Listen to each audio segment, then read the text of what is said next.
Shalom jemaat yang terkasih, kembali lagi dalam renungan tekad, temukan kebenaran Allah yang dahsyat. Mari kita berdoa. Tuhan, kami bersyukur kepadamu untuk penyertaan dan pemeliharaanmu bagi setiap kami. Dan saat ini dengan hati yang penuh dengan ucapan syukur, kami mau datang dan memberi diri kami untuk Engkau bentuk melalui kebenaran firman-Mu. Di dalam kelemahan kami, kerapuhan kami mengakui bahwa kami sungguh membutuhkan Engkau dan firman-Mu. Berbicaralah ya Tuhan, di dalam nama Tuhan Yesus kami berdoa. Amin. Bacaan Alkitab hari ini dari Kejadian pasal 37, ayatnya yang ketiga. Israel lebih mengasihi Yusuf dari semua anaknya yang lain. Sebab Yusuf itulah anaknya yang lahir pada masa tuanya, dan ia menyuruh membuat jubah yang maha indah bagi dia.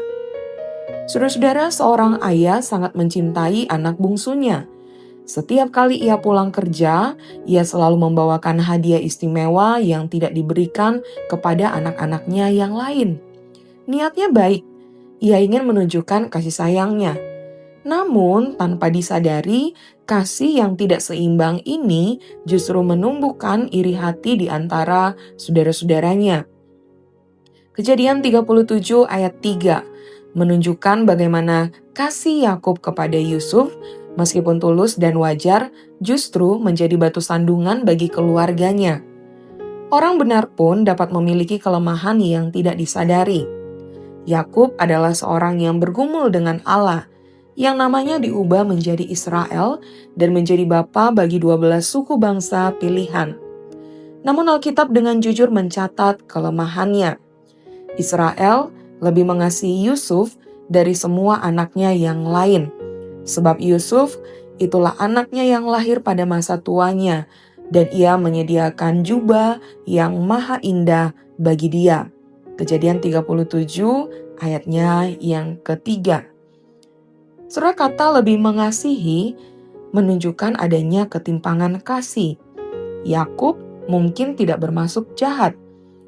Ia hanya merasa dekat dengan Yusuf, anak dari Rahel yang sangat dikasihinya. Namun ketidakpekaannya terhadap dampak kasih yang berat sebelah ini menunjukkan bahwa orang benar pun bisa memiliki titik buta, kelemahan yang tidak ia sadari tetapi membawa akibat serius bagi orang lain. Kelemahan orang benar dapat mengakibatkan kehancuran bagi orang lain. Kasih Yakub yang tidak bijaksana ini memicu reaksi berantai yang dahsyat.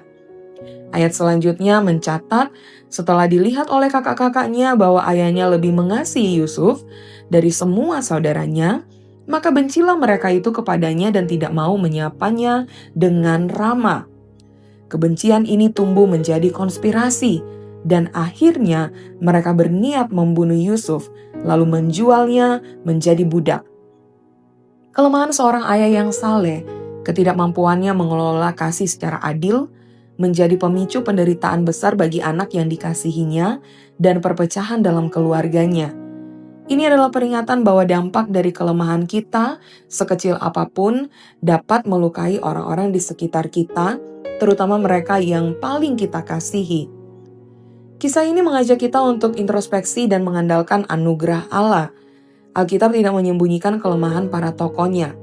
Yakub, Daud, Petrus, Paulus, semua orang besar dalam iman memiliki sisi gelap dan kesalahan yang nyata.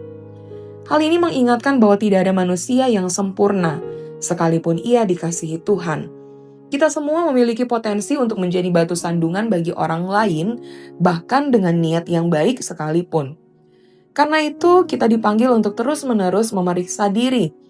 Apakah cara kita mengasihi sudah adil dan membangun? Apakah kita peka terhadap perasaan orang lain? Apakah ada jubah indah yang tanpa sadar kita berikan kepada sebagian orang, sementara mengabaikan yang lain?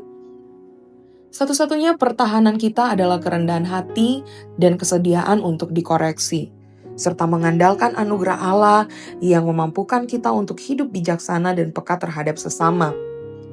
Philip Yancey pernah berkata, Alkitab tidak menawarkan kita tokoh-tokoh yang sempurna untuk diteladani. Alkitab menawarkan kita tokoh-tokoh yang bergumul, yang berjalan dalam kegelapan, yang tersandung, tetapi tetap digenggam oleh Allah.